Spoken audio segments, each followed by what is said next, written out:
At a news conference in Tokyo, a Korean woman forced into prostitution for the Japanese army speaks out for the first time in 50 years. A young Japanese journalist asks how much she wants in compensation.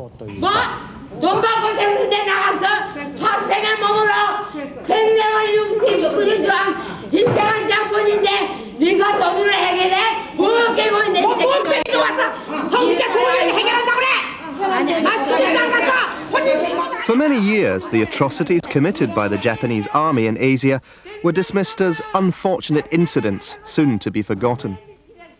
They haven't been. Now, Japan's past has come back to haunt its young generation just as the country reaches a crossroads. With the end of the Cold War, the Americans are cutting back on their presence in Asia.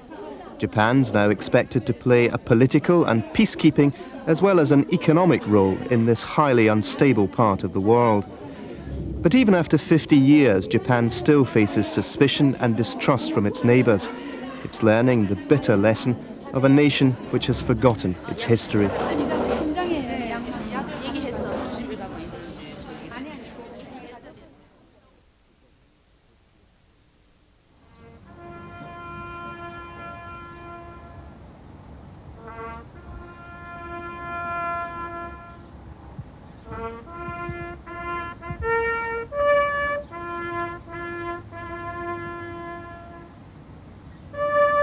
It's the 50th anniversary of the fall of Singapore, and hundreds of British and Australian veterans have come to Kranji Cemetery in the hills above Singapore City to remember their dead comrades.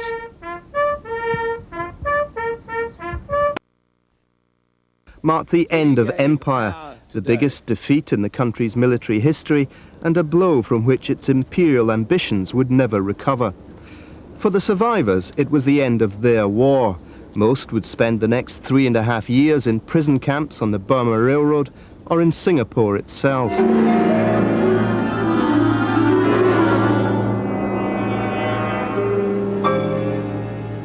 The Japanese victories in Singapore and across the rest of Southeast Asia were the result of some extraordinary military planning. The British and Americans, contemptuous of the ability of mere Asians to challenge their supremacy, were singularly unprepared. By late 1941, Japan had already seized control of Korea, of Manchuria, and of much of the heavily populated areas of eastern China. The Lightning Campaign, which followed Pearl Harbor, was to extend the empire to the borders of India in the west, in the south to New Guinea, and across a huge swathe of the Pacific. Soon the landscape of Asia was littered with the bodies of civilians killed by an army which made little distinction between them and its military foes. Despite Japan's claims to be liberating Asia from Western colonialism, it quickly became clear that here the normal rules of warfare would not apply.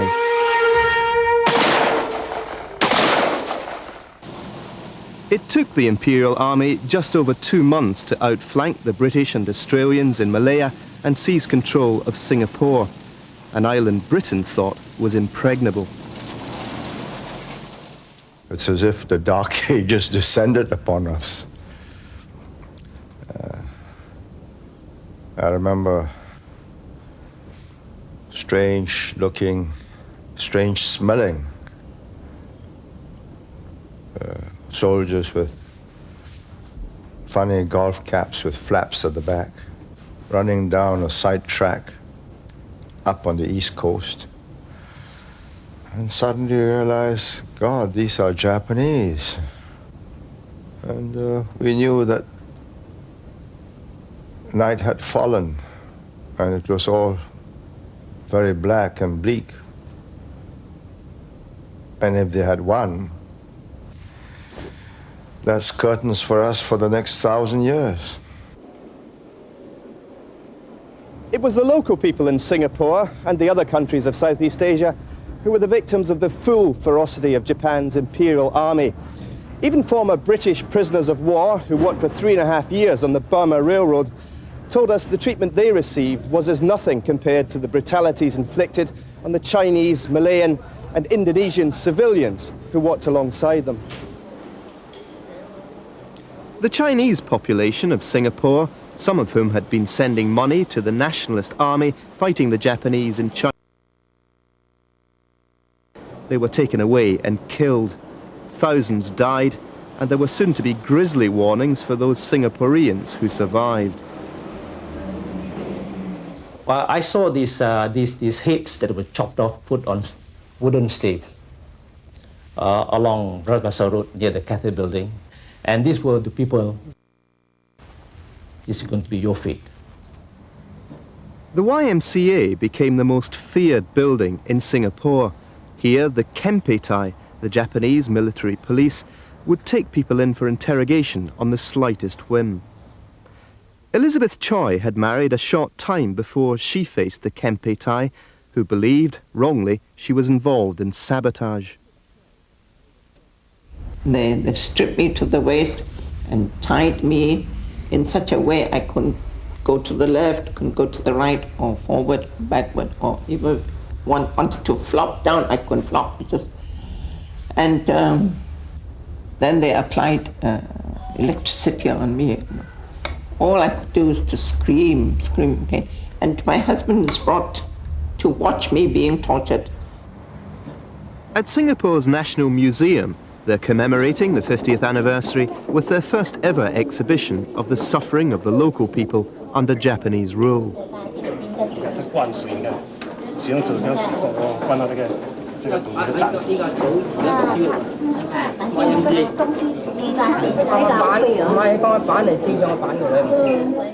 The exhibition is a chance for the younger generation to learn what happened to their parents and grandparents.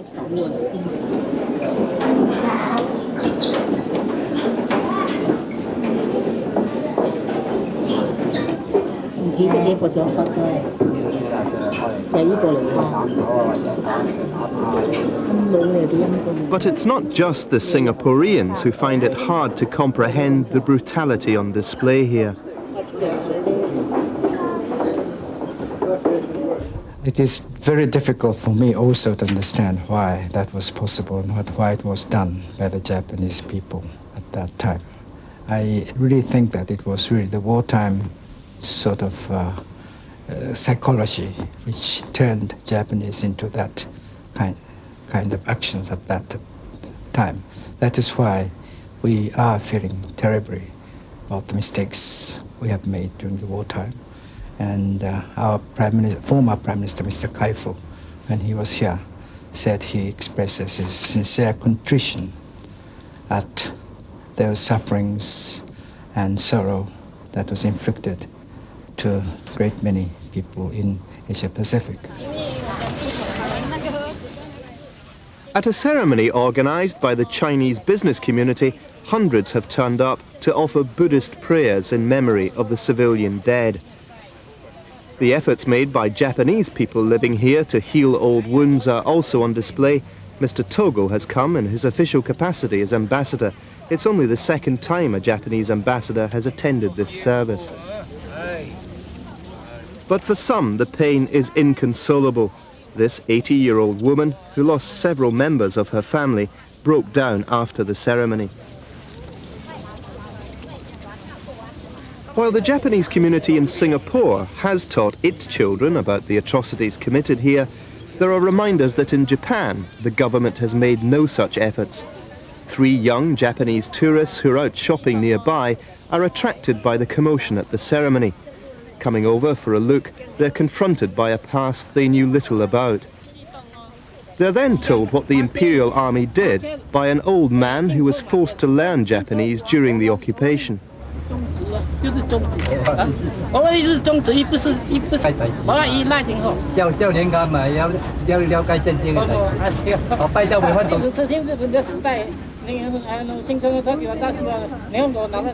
When you go back to Japan, will you tell your friends about this? Yeah, of course. What will you tell them?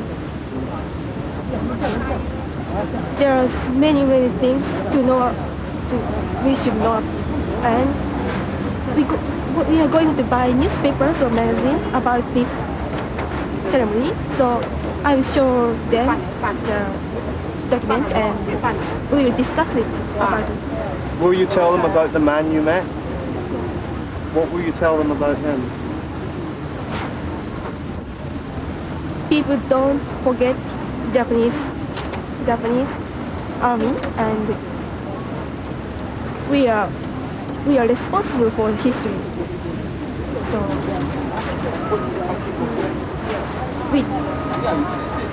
it is.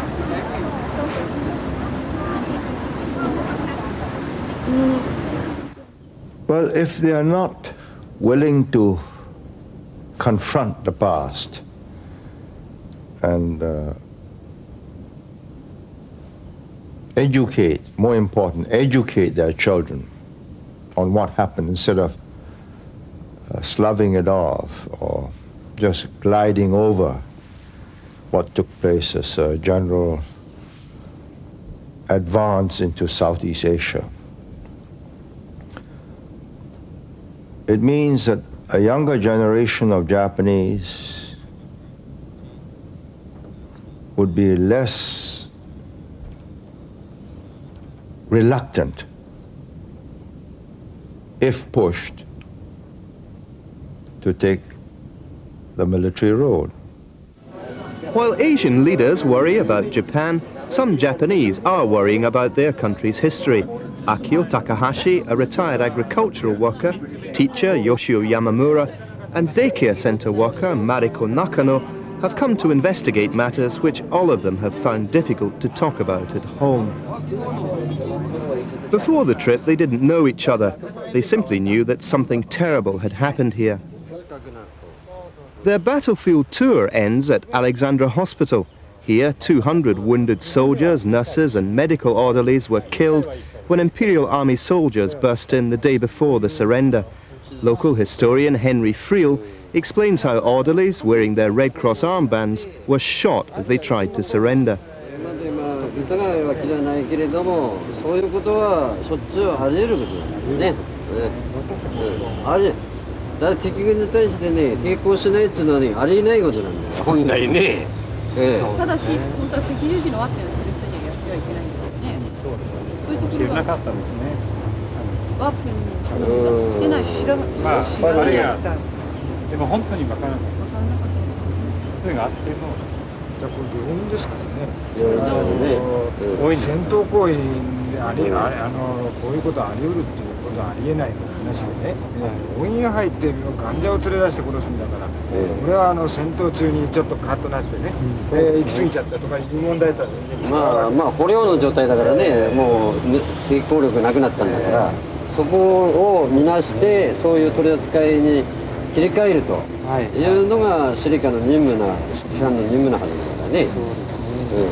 こういったことを教えてる僕自身が全く2年ぐらい前までは知らなかったわけですね。これは今日初めて知ったんです。ですからそれでもお分かりになるように日本の国民子どもたちばかりじゃなくて国民のほとんどがその日本が戦争で何をやったかという具体的な事実ですね。どこと戦争したかということはともかくとして、どういう具体的な行為があったかということをほとんど知らないし、また知ろうとしない。それから政府が基本的には政府悪いんですけども、政府が知らそうとしてこなかったわけですね。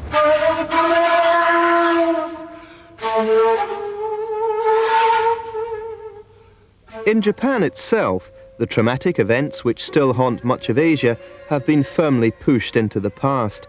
As the country rose from the ashes of defeat to become the second largest economy on earth, little effort was made by its new leaders to come to terms with the behavior of the old regime. The result, the younger generation of Japanese, otherwise among the highest educated group of people in the world, often display a startling ignorance of their own country's past. Criticism from other Asian countries of this burying of history has focused on Japan's school system, where the record of the Imperial Army is often either passed over in silence or treated in the most cursory manner. These are the 7 history textbooks officially approved by the Japanese government for use in secondary schools. The atrocities committed by the Imperial Army in Southeast Asia aren't mentioned at all in 6 of them. One of them does mention the slaughter of civilians, but in a 2-line footnote. Even the massacre at Nanking, the most infamous atrocity of all, merits at best 1 paragraph. One of the books doesn't mention it. Another one refers to reports of the so-called Nanking Massacre, implying that the whole affair may never have happened. It's no accident that Nanking has caused particular controversy. During its ultimately vain attempts to take over China, the Imperial Army behaved with unparalleled ferocity. This war was to be its nemesis as it struggled to control vast areas amidst a hostile population. Shiro Azuma, then a young soldier, took part in the advance towards Nanking through the surrounding countryside. で食料を探してるうちに女が隠れてるのを発見してそこで強姦するとかねそういうようなことをやったんですがね要するに日本の軍隊は進め進めというばかしで食料一切くれないからだからどうしても略奪そのことが強姦につながるそしてまた一つの部落を占領したらねそこで寝なきゃならないでしょ寝てるうちにその部落民に襲われたら困るだからその部落民を皆殺しにした必ず殺してそこで寝た大概強姦したあとは殺しよった必ず突き殺したねそれは死人に口なしだから後方からね私たちは第一線部隊やから後方から憲兵が来た時にねそれこそもう報告されたら困るから死人に口なしということで殺しよったから Such atrocities were not isolated incidents. Officers deliberately coached their men in ruthless behavior. Shozo Tominaga, another young soldier fresh from home, was trained to kill without mercy. それが1週間目の最後の日に、見習い士官の腕試しということで捕虜をですね一人ずつ切ると捕虜の首を切るというそういうそのセレモニーをやったわけです。さあ連隊長以下の大隊長中隊長あと連隊の古参将校がずらりとこう並んでる前でですね一人ずつ出てですねその首を切ると。でも教官が人間の首はこういうふうにして切るんだと模範を示したわけです。で横の方には目隠しをしたですね捕虜が20数名以降引き据えられとったんですけどその中から一人を引っ張り出してきて田中という少尉ですけど彼が教官でその模範を示したわけですね。で大きな穴の前に引き据えてで軍刀を引き抜いてで軍刀に差し出すと当番兵が水をかける。でその水を切ってその捕虜の後ろから斜めに軍刀を構えてですねイエイって振り下ろした瞬間首は2メートルぐらいから飛びましてね、両方の頸止めがチャーッと血の柱が2本立ちましてで遺体がコルッと穴に入ると。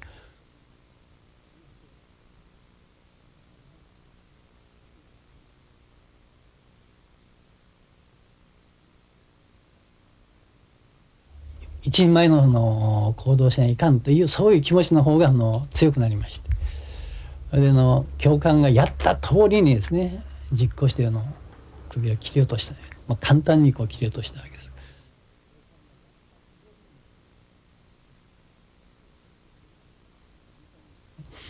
というのは私自身が変わったわけです。変わったというのは要するに人間ではなくなったと。要するに平気で人が殺せるようなその殺人鬼の仲間入りをしたっていうんですか。Hardened by their training, the Imperial Army pushed through China.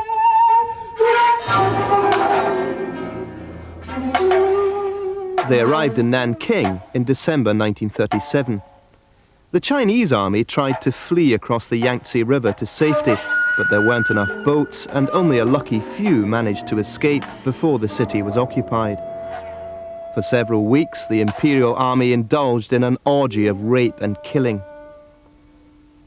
Father John McGee, an American missionary living in Nanking, secretly filmed Japanese soldiers rounding up Chinese.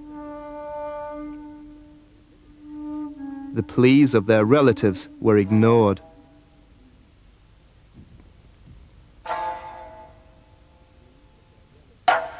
Some of the victims survived with terrible injuries. This 11-year-old girl watched as her mother and father were killed. She was then bayoneted herself. This woman's head was almost severed. Another woman, pregnant, was bayoneted after she tried to resist being raped. This 7-year-old boy died a few days after being stabbed 5 times in the abdomen. No one really knows how many died. Estimates range from 10,000 to 300,000. The banks of the Yangtze were clogged with corpses. そこにある一人の兵隊がね立っててね、君は何しとんやっちゅうて聞いたら、トラックで運んでくる捕虜を揚子湖へ突き落として、それを撃ち殺すのが俺の役目やということを言うておった。でその揚子湖がね、すごい死体の渚がすごい死体でしたよ。で私は船に乗る時にね、船行ってもその輸送船に乗る時に、その輸送船あれ5000トンの船に乗るまでに端家に乗るわけね、連絡船に。その連絡船が死体が浮いてるために岸まで浸かれない。そこでその死体の上をねポンポンと飛んで連絡船に乗ったことがある。For years, scenes like this weren't talked about at all in Japan, or were referred to as regrettable mistakes, for which Japan's leaders said when pressed they were truly sorry. Unlike Germany after the war, Japan made little effort to face its history. The Japanese state has never prosecuted a single person for war crimes. Today, there's little in the Japanese school curriculum to reflect the sheer horror of the war in China. Japan's education ministry vets all history textbooks and removes the bits it doesn't like. Despite criticism from its Asian neighbours, the government insists the system is fair.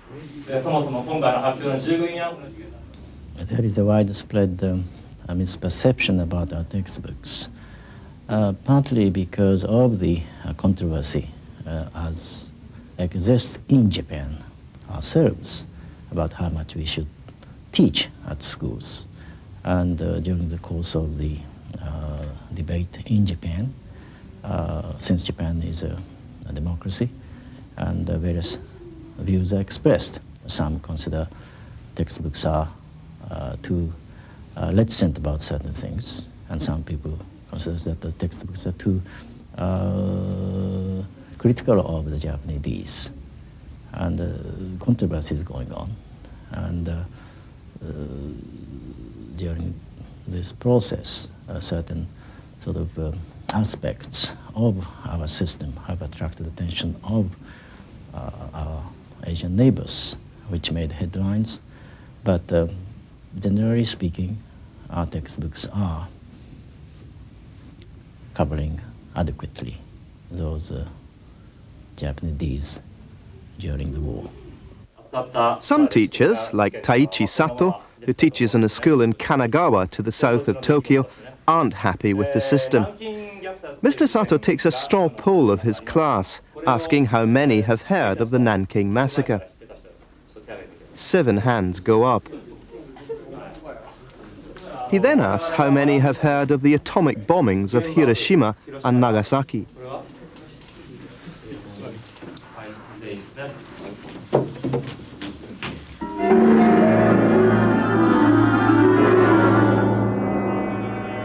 The bomb dropped on Hiroshima in August 1945 has become a potent symbol of the suffering of ordinary Japanese people during the war.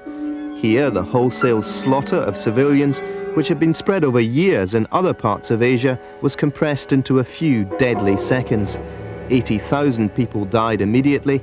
A further 120,000 were to die in the months and years which followed. For the world, it was an introduction to a whole new technology of mass destruction.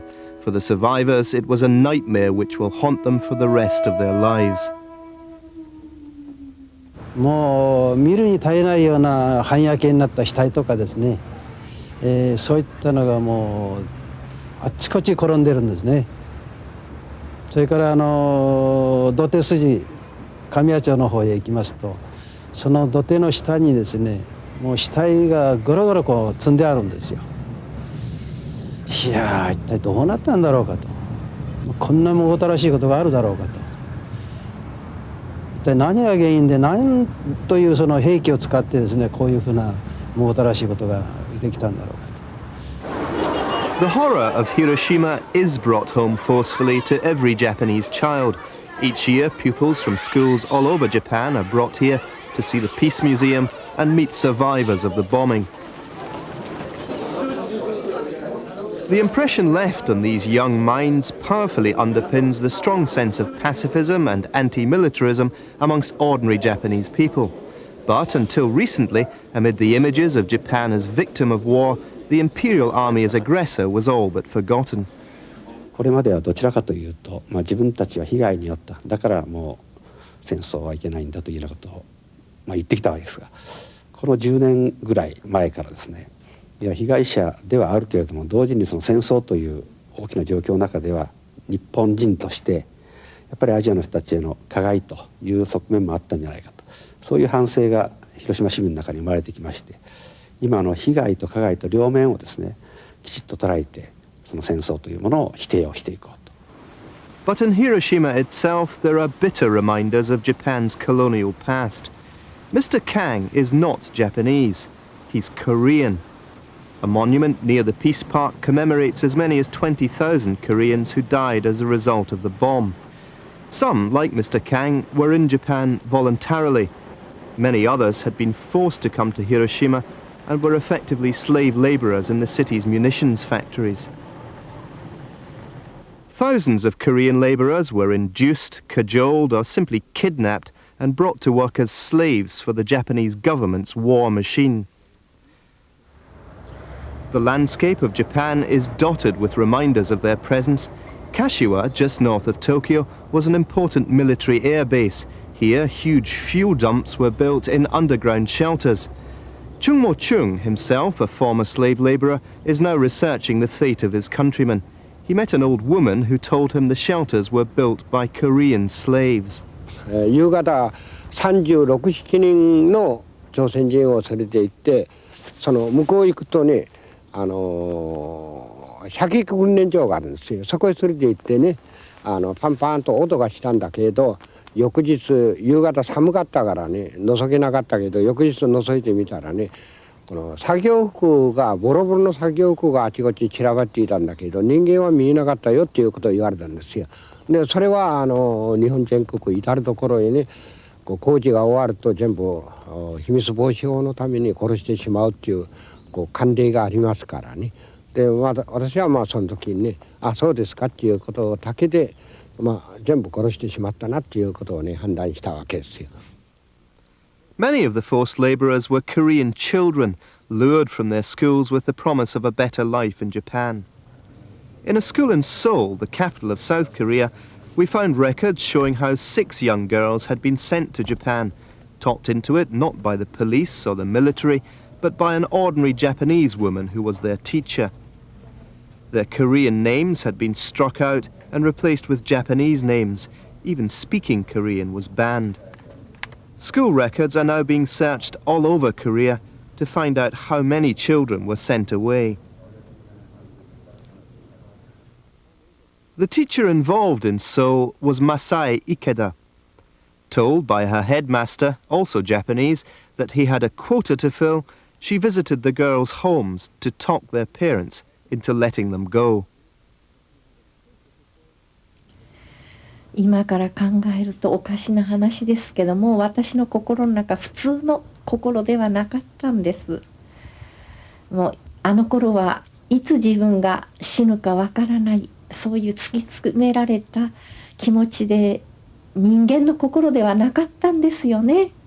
そんな小さな子供を親から引き離すというようなことを平気で言えるというのは本当に人間の心でなかったと思いますけれども、とにかくこの戦争というものを行っていくためにはそうしなければならないともう信じ込んでた、もういわゆる無知の責任といいますか、今から考えたら恥ずかしいことですけど、その時はそれが正しいと思い込んでたんです。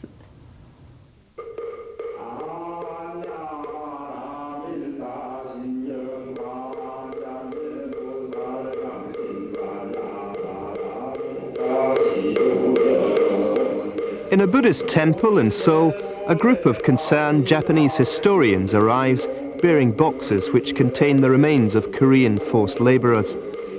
They died in a construction camp on Hokkaido, Japan's northernmost island. Finally, they're being laid to rest in their homeland. The Japanese government is now involved in trying to draw up lists of names of Korean labourers from records in Japan. Its recognition of the problem for a while seemed to signal that the bitterness between the two countries might come to an end. But the issue of forced prostitution has once again placed history at the forefront of present-day politics. The Imperial Army called them comfort women and forced them to work in buildings like this, which they called comfort stations. Many of the records have been destroyed, so it's unclear how many women were involved. Estimates range as high as 200,000. Some were Chinese, Taiwanese or Filipino, but it appears the vast majority were Korean, the offspring of a conservative society which guaranteed their virginity and freedom from disease. Shim Mi-ja, now in her 70s and living just outside Seoul, was forced into prostitution when she was just a schoolgirl. Her hobby was always embroidery. At high school, she was asked to make a Japanese cherry blossom, but embroidered a Korean flower instead. When the military police saw her work on exhibition in the school, she was taken away, raped, and then tortured. Eventually, she passed out.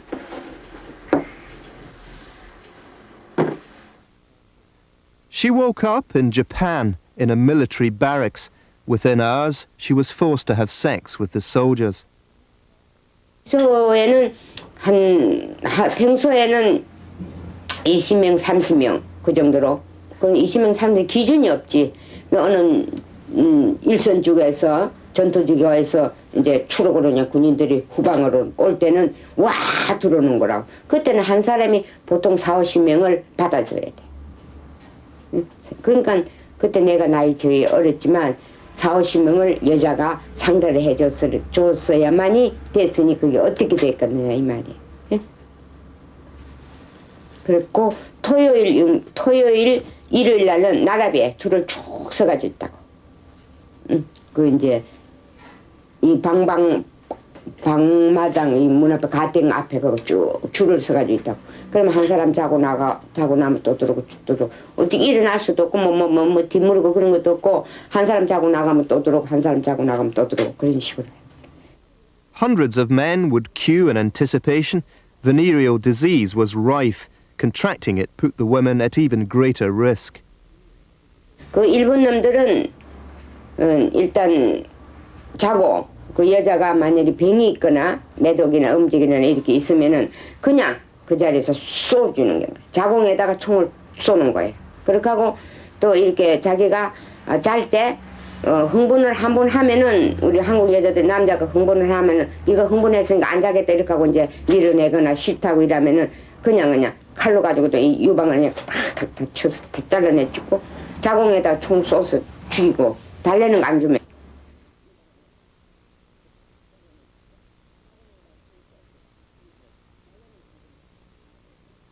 임신을 해도 딴 데서 오는 여자가 임신을 해가지고 와가 이만큼 배가 불러가 이렇게 하고 임신을 해가지고 와가지고 거기서 또 우리 있는 나 있는 거기서 같이 이제 그 일본 놈을 상대를 하다가 며칠 있으면 그냥 또 어디로 갔는지 가버리고 없으니까 못 보지. The Japanese government launched an official investigation last year but denied responsibility. It said the comfort stations were privately run. In January of this year, Professor Yoshiaki Yoshimi spent just 8 hours in the Defense Academy Library in Tokyo and found 6 documents which proved that in fact the stations had been organized by the government and the army. 防衛庁のですね図書館の職員がこういう資料があるっていうことはおそらく知っていたと思うんですが、ちゃんと調査する気がなかったということが主な原因だと思うんです。で、僕が見つけた資料のうちですね、いくつかは非常に発見しにくいものもあるわけですが、大部分は簡単にですね目録を送れば出てくるというそういう性格のものもあるわけですね。ですから、資料に詳しい防衛庁の専門家はそういうことを知らないはずはないので、調べる気がないか報告する気がなかったかのどちらかだというふうに思います。We asked the Japanese government why its official investigation had failed to discover the documents. This matter was raised and became a topic which need to be addressed quite recently. There have been a direct question asked, and on the evidence available those times, it was believed that the affair was run by private parties. Yes, my point really was that one of the criticisms of Japan made in places like Korea is that if the Japanese, they would say, I'm not saying, they would say, if the Japanese government really was serious about getting to the bottom of these issues, it would have taken the government, with all its resources, less time than it took Professor Yoshimi to find these documents. Yet only days before Professor Yoshimi produced the evidence, the government was denying any involvement. Those documents have been there for 50 years. The Japanese government could have gone and looked at them any time it felt like it.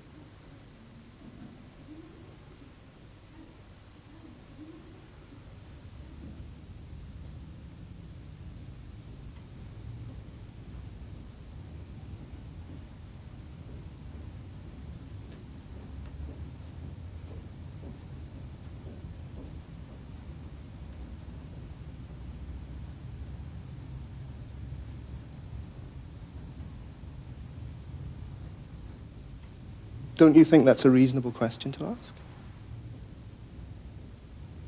It is not a fair question to me because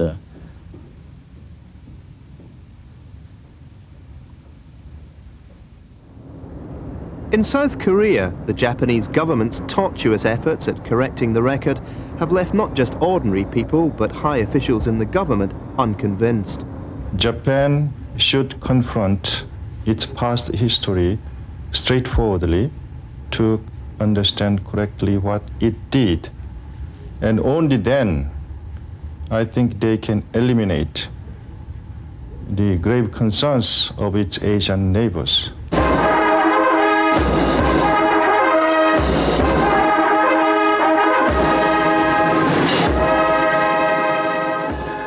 Japan's new economic power in Asia often forces these issues uneasily into the background.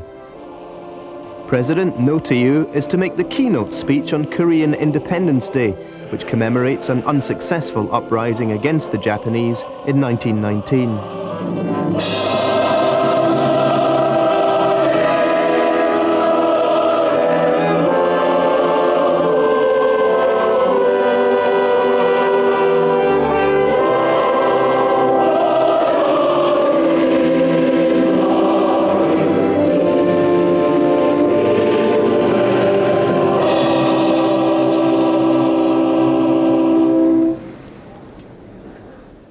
His speech contains stirring evocations of Korean national feeling during the occupation years, but fails to mention that Japan was the occupier, or the comfort women who were dominating the front pages of the Korean newspapers.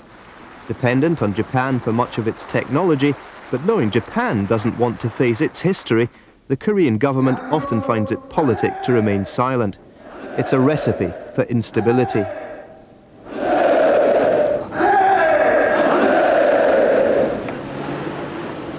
The former comfort women aren't so reticent. Shin Mi-ja has come to Japan to take legal action against its government, demanding recognition and compensation. And she's telling her story to Japanese women, some of whose husbands, fathers or grandfathers may have used the comfort stations.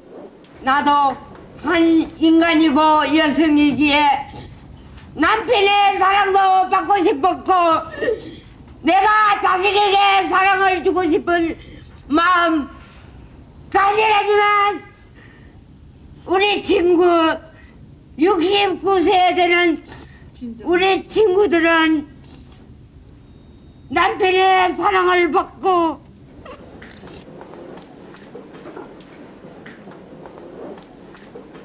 With Shin Mi-ja is Hwang Kyung-soo, who tells of her arrival at a comfort station in Manchuria. 그래서 벗어라 그래서 잡아 찢겨서 벗어요. 절대 누가 사람하시다 키면 하다까지 총알 나빠서 와기 나빠서 총알 나빠서 팬티만 하나 입고 있어요. 팬티밖에 할 때만 팬티만 하나 있어서 아이고 잘못했습니다. 살려주십시오. 제발 잘못했습니다. 助けてくれ助けてくれお願いします。 전황폐 명령. 天皇陛下の命令だ。 히로이치 명령. 広人の命令だ。 군대 명령. 軍隊の命令だ。 내 명령이다. 私の命令だ。 이렇게 하고 명령이 어기하면 너는 죽는다. 命令に違反したらお前は殺される。 이렇게 내가 잘못했습니다. 죽을 때 잘못했습니다만은 이 팬티 팬티를 이렇게 잡아다니고 여기다 살려서 쭉 찢는 거야. ペンティをこない伸ばしてそこに刀を入れて破ってしまいます。ペンティを。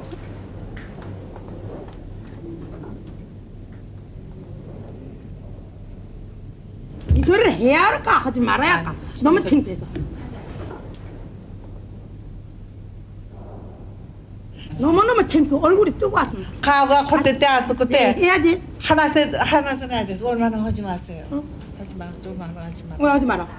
아, 뭐 상상으로 다 아이고, 안 돼. 이라선 소전이 막았으면서. 어떻게 했냐?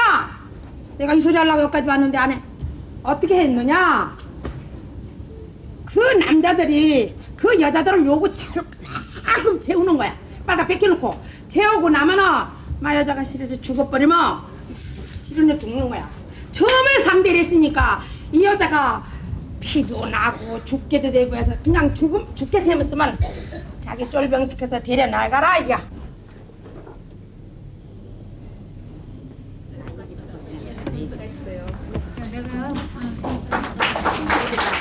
Hwang Kyung-soo and Shin Mi-ja were young, unmarried girls. But by the early 40s, supplies of them in Korea were drying up. The government officers who hunted the girls turned their attention to married women. 行っていました。20-30人の、警察官を使って、農村の部落を包囲して、部落民全員を広場に集める。そしてその中から慰安婦として適当な女を2人とか3人選んでそれを護送車に押し込んで次の部落へ行くと。いまだに忘れられないことがは母親が赤ん坊を抱いている。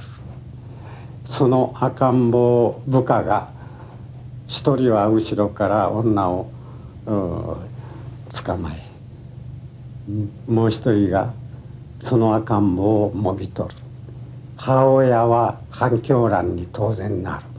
そのもぎ取った赤ん坊を近くに固まってた群衆の中の年取った女にまるでフットボールでも渡すようにポイと渡す。そしてその間にその母親は泣き叫んで暴れるのを突き飛ばす。地面に転がる。それを引きずってトラックに積み込む。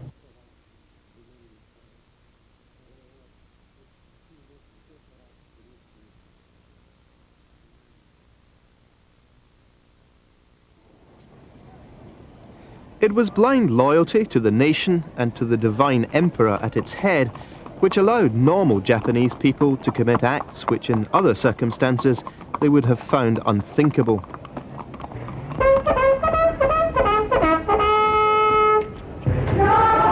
For Japan's soldiers, hailed at home as the saviors of their country, there were additional reasons for cruelty. With no prospect of home leave, expected to commit suicide rather than surrender, they themselves were subjected to a regime of systematic brutality. 毎日のように殴られました。毎日のように殴られる。殴るという苦痛を与えることによって心を鍛えるというやり方があったわけね。全く奴隷的な扱いを少年兵の時はされるわけなんです。でそのうちにね2年兵から殴られる。で今度自分が2年兵になったら同じように今度は少年兵を殴る。そういうことの伝統的な繰り返しがずっと日本の軍隊にはあったわけですよね。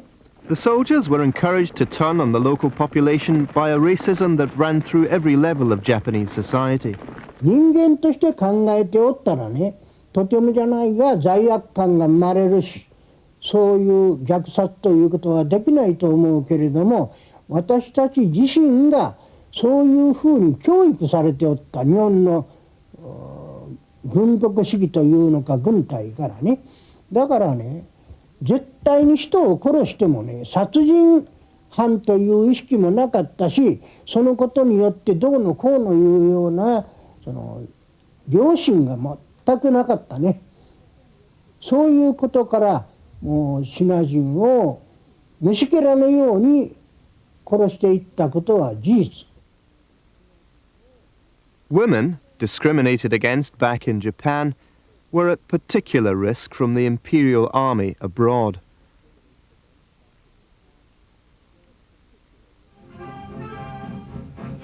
At his school in Kanagawa, Taichi Sato is using a social studies class on sex and life as a guise to teach his pupils about the comfort women. A group of boys has prepared a presentation for the rest of the class using texts they've found and pictures painted from old photographs or from their imagination. But these children remain unusual. In the vast majority of schools, the students would not be taught about this sort of issue at all.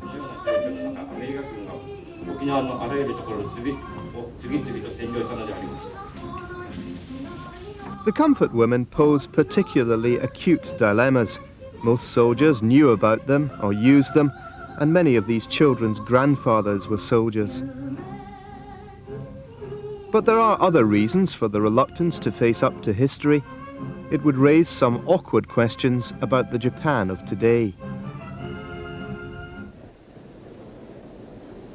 Many of the soldiers who committed atrocities, together with some of the generals who commanded them, were tried and executed by the Allied forces after the war. But within a few years, many of the purged civilian leaders returned as if nothing had happened. They took over the reins of the new democratic Japan, still headed by Emperor Hirohito.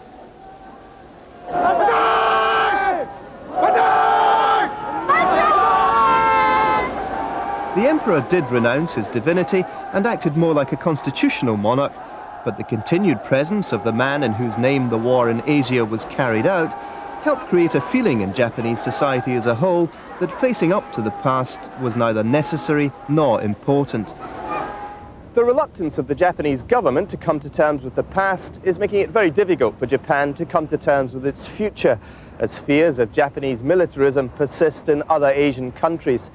Indeed, being more open about history could have the most profound implications for Japanese society. It would raise all sorts of questions about the emperor system, about the elite which has run Japan since the war, and about the ideology of that elite. Yet again in Japan, questions about history would threaten to spill over into contemporary political issues of the most controversial kind. The aftermath of the Gulf War has now put these issues firmly on the political agenda. Japan's armed forces are one of the most peculiar institutions in the world. Banned from having an army, navy or air force by the constitution drawn up by its American occupiers after the war, Japan has recreated all three services, but calls them self-defense forces. They now consume the second largest military budget in the world. But the forces are armed with defensive weapons and have been banned from being used abroad. Faced with Western criticism that Japan should have done more during the Gulf War than merely giving money, the winds of change are in the air. Some politicians want the self-defense forces to take part at least in United Nations peacekeeping operations. 日本としてはとにかくそのお金をどんどん国内で稼いで、そしてそれをただ、提供すると。で人は全然出しませんということで、それではもう済まない、それでは解決できない問題っていうのがいっぱい出てくる時期になってきたんじゃないかと思うんです。やはりもちろん非軍事面におけるその人間を派遣しての協力ということももっとやらなきゃいけないし、場合によっては軍事面も含めた人的な協力、これをやっぱりやらなければですね、世界の常識というのか、そういうものからもう離れた日本は特殊な国であるということで終わってしまう、そういう心配をしておるわけなんで。There was a near riot last November when a bill to allow troops to go abroad with the United Nations was passed by a committee of Japan's parliament. It was abandoned but has now been reintroduced. Opposition politicians are deeply worried about the consequences if it's passed. I am not really sanguine about the sturdiness or stability of the so-called post-war political democratic institutions of Japan. The further and heavier remilitarization of Japan would end up being a very destabilizing factor in this part of the world, in the Asia-Pacific region. Also, that would create very serious divisions in the public opinion of Japan. Public opposition has left the government hamstrung in dealing with the new United Nations force in Cambodia, which it had hoped Japanese troops could join. In the absence of an open debate about responsibility for the past, many Japanese have simply drawn the conclusion that military involvement of any sort is dangerous. I have friends, Japanese friends, men of my generation, whom I've known for some time, and they tell me quite frankly that they don't trust themselves if ever Japan rearms, because there's a certain dynamic in the culture. Whatever they do, they want to do well. There is this obsession with perfection. The generation that went through the last war, Japanese, most of them are reluctant ever to place themselves in that position where they could be tempted or inveigled to travel that same road. There's a certain weakness in the culture. Well, weakness in the sense that they don't know when to stop. There is no reason to worry about the Japanese resolve to remain a peaceful nation. This is exactly the lesson we learned from the past war. The veterans you have seen in this film are not typical. Shozo Tominaga spent years in a Chinese prison. He now accepts full responsibility for his actions. Shiro Azuma went back to Nanking to apologize. At home, he's been expelled from his Veterans Association for speaking out and has received death threats. Seiji Yoshida was due to tell his story to Japan's parliament last month, but was then refused permission to appear. He has also received death threats.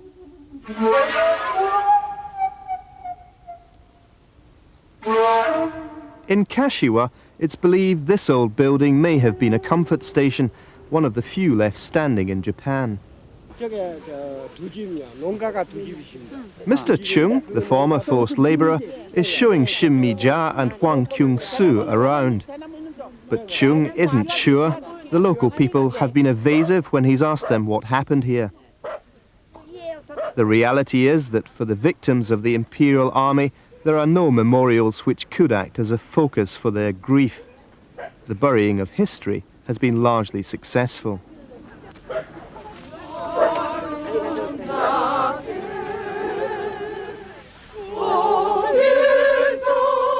Nearby, they prepare to say prayers at a shrine which may be the site of a mass grave of Korean workers. For over 40 years, local children have been told a white snake lives here and they should stay away. But again, no one is sure what really happened here.